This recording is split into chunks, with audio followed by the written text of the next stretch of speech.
नमस्कार। जनशोध न्यूज में आपका स्वागत है। मैं प्रदीप तिवारी।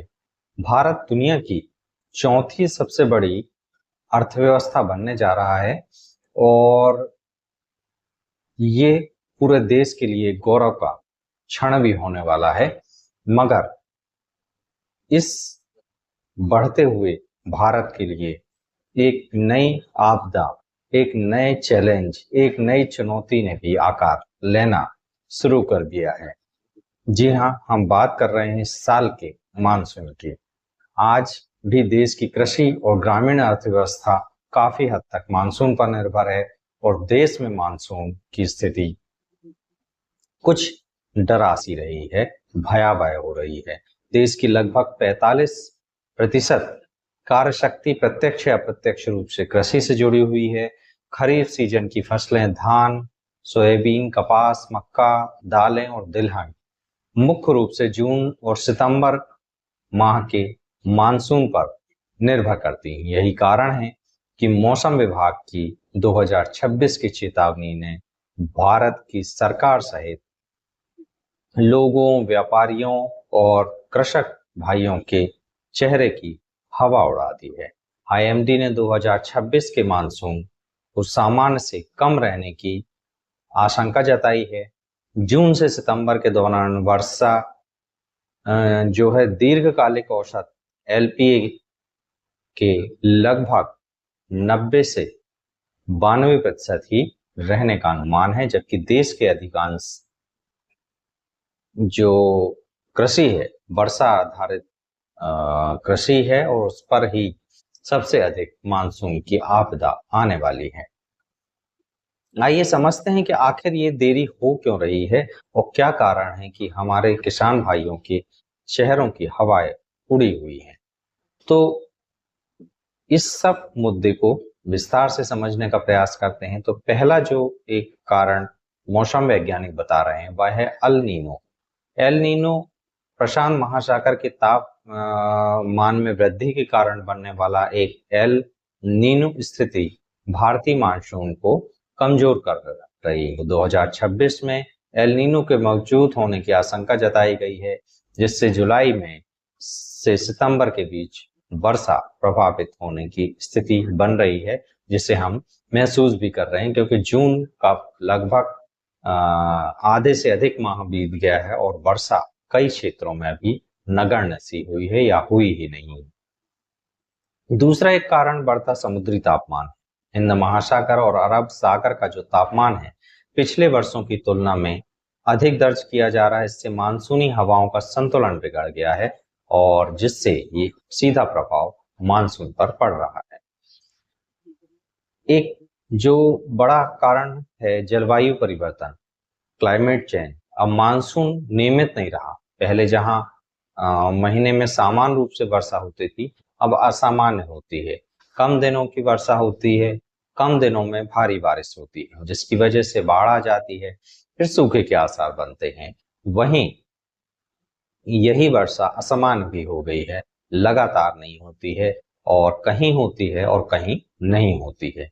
ये सब कारण हैं जो मानसून के भयावह संकेत दे रहे हैं और जिससे किसान सहित पूरा व्यापारी जगत और भारत सरकार की जो है रातों की नींद उड़ी हुई है।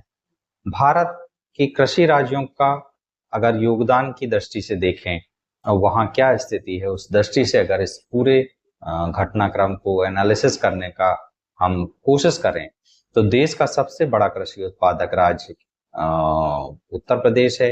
गेहूं, गन्ना, आलू और धान उत्पादन में अग्रणी है। भारत के कुल उत्पादन में लगभग 15% इसका योगदान है।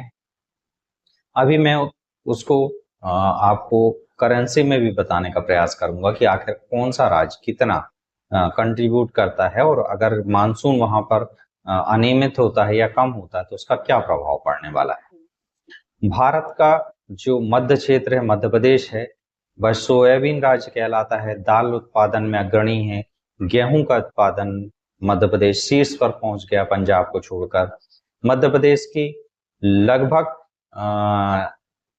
जो कृषि है वो मानसून आधारित है। इसलिए से मानसून की जो कमी है वो राज्य की सीधे सीधे अर्थव्यवस्था को प्रभावित करने वाली।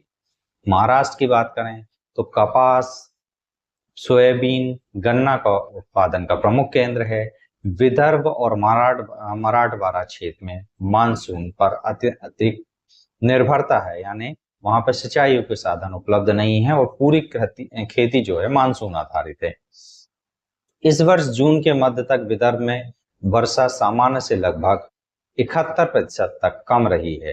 पंजाब की बात करें तो देश के खाद्यान्न भंडार का प्रमुख आधार पंजाब है। 5 नदियों का ये क्षेत्र होने के बाद भी यहाँ पर उत्पादन बुरी तरीके से प्रभावित हो रहा है और जो आने वाला समय है वो पंजाब की अर्थव्यवस्था को भी प्रभावित करने वाला है। उच्च उत्पादकता वाला कृषि क्षेत्र हरियाणा भी है। धान और गेहूं का बड़ा उत्पादक है। यहाँ पर भी मौसम की मार पड़ रही है। राजस्थान में बाजरा और दलहन उत्पादन का एक महत्वपूर्ण केंद्र माना जाता है। कुछ मात्रा में यहाँ पे मसाले का भी उत्पादन है। जलवायु परिवर्तन के प्रति सबसे संवेदनशील राज्यों में माना जाता है, मगर यहाँ पर भी मानसून की मार झेलना पड़ रहा है। धान और मिर्च, तिलहन उत्पादन में अपना प्रमुख योगदान देने वाला आंध्र प्रदेश और तेलंगाना। वर्षा में कमी से जलाशयों का दबाव बढ़ रहा है और इससे सीधे उसकी खेती प्रभावित हो रही है। यहाँ पर भी अर्थव्यवस्था पर मार आने वाली है। आईएमडी के अनुसार बात कर लेते कि सबसे ज्यादा खतरनाक क्षेत्र कौन से हैं जहां पर मानसून के कम होने की जो चेतावनी है और जहां के राज्य की अर्थव्यवस्था मानसून की वजह से प्रभावित होने वाली है, खेती प्रभावित होने वाली है। तो इन क्षेत्रों में शामिल है मध्य प्रदेश, छत्तीसगढ़, महाराष्ट्र, उड़ीसा, तेलंगाना और पूर्वी राजस्थान। यही वे क्षेत्र हैं जहां भारत की सबसे बड़ी वर्षा होती है, ज्यादा वर्षा होती है। वर्षा आधारित खेती भी यहीं पर सबसे अधिक होती है और जहां सामान्य से कम वर्षा की आशंका जताई जा रही है, इसलिए यहाँ पर राज्यों की सरकारों की भी नींद हो गई है।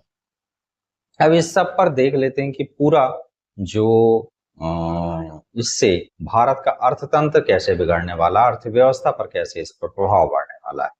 अगर यही हाल रहा मानसून का, जैसा कि आईएमडी प्रेडिक्ट कर रहा है, तो खाद्य में महंगाई बढ़ेगी, सब्जियां, दालें, खाद्य तेल और अनाज महंगे हो जाएंगे। ग्रामीण मांग में गिरावट हो जाएगी। भारत में ऑटोमोबाइल, सीमेंट, उर्वरक और उपभोक्ता वस्तुओं का बड़ा बाजार ग्रामीण क्षेत्रों से आता है।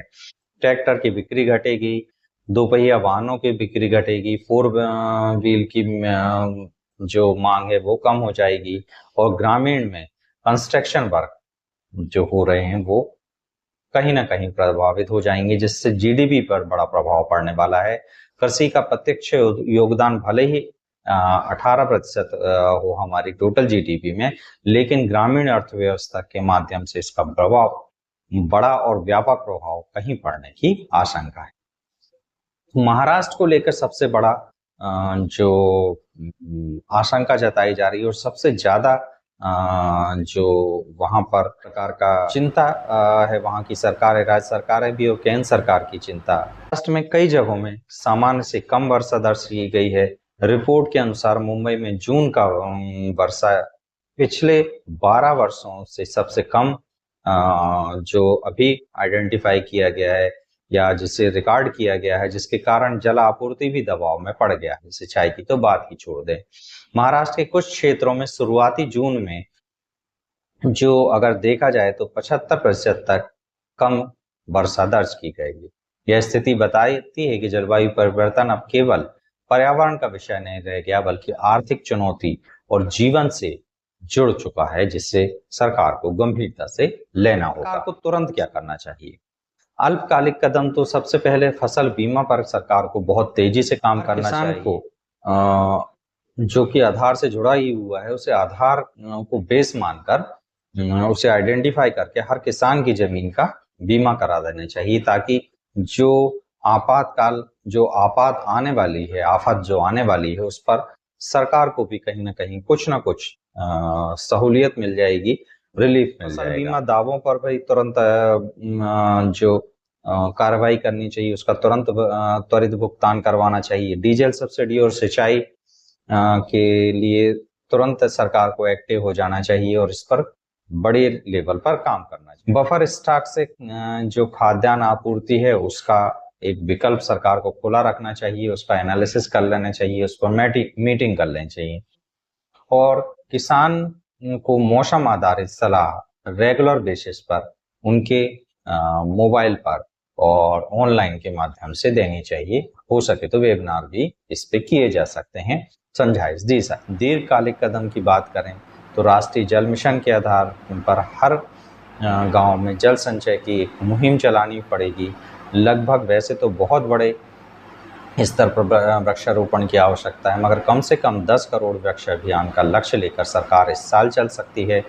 जलवायु अनुकूल कृषि, जिस पर अक्सर हम बात करते रहते हैं और बड़े बड़े विशेषज्ञ, कृषि विशेषज्ञ इस पर बात कर सकते हैं रहे। इस पर अनुसंधान, सिंचाई और ग्रामीण बुनियादी पर इस पर काम करना चाहिए और कम पानी वाली फसलों पर और सूखा सहनशील बीज पर काम करना चाहिए सरकार को, क्योंकि वैसे भी जल इतना है नहीं कि जल आधारित कृषि भविष्य का हमारा खाका बना सके। 10 सालों के लिए तो कम से कम इस पर सरकार को बहुत तेज़ी से काम करना चाहिए।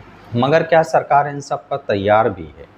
ग्रामीण जल सुरक्षा की बात करें तो हर जिले में भू जल जो संरक्षण का है उसे मिशन चलाना के रूप में चलाना चाहिए। मगर इन सब पर सरकार कितनी काम करती है ये आने वाला समय बताएगा। भारत के सामने सबसे बड़ा प्रश्न यही है कि मानसून 1 सप्ताह देर से आएगा या 2 सप्ताह देर से आएगा, क्योंकि ये केवल मानसून की देरी नहीं, ये भारत के लिए पूरी आर्थिक गतिविधियों का बनाने और बिगाड़ने वाला काल होगा।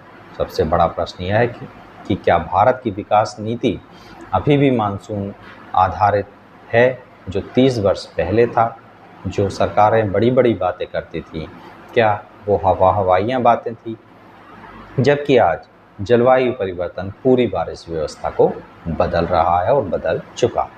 यदि जल, जंगल और ज़मीन को आर्थिक योजनाओं के केंद्र में नहीं रखा गया तो भविष्य में देश को केवल सूखे या बाढ़ की नहीं बल्कि खाद्य संकट, महंगाई और ग्रामीण अर्थव्यवस्था की अस्थिरता और जीडीपी की नेशनल लेवल पर अस्थिरता का सामना करना पड़ेगा, जिसको सरकार झुठला नहीं पाएगी। क्या भारत जलवायु परिवर्तन के युग में अपनी कृषि और अर्थव्यवस्था को नए सिरे से तैयार करने के लिए तैयार है? आप क्या सोचते हैं इस पर?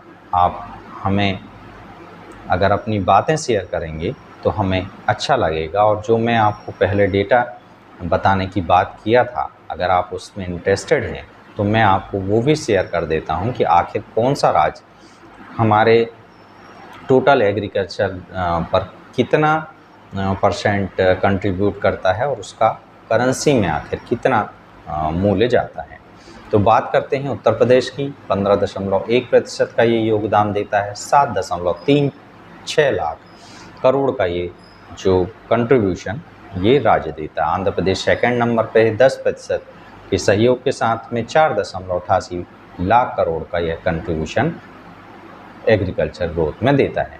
तमिलनाडु की बात करें तो 9.2% के साथ ये 4.49 लाख करोड़ का सहयोग देता है।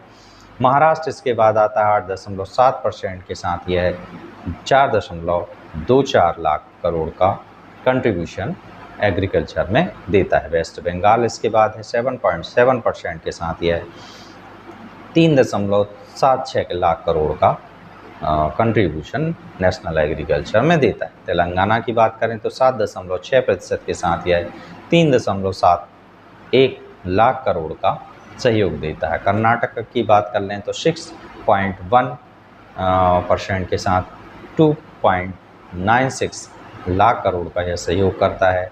मध्य प्रदेश की बात कर लें तो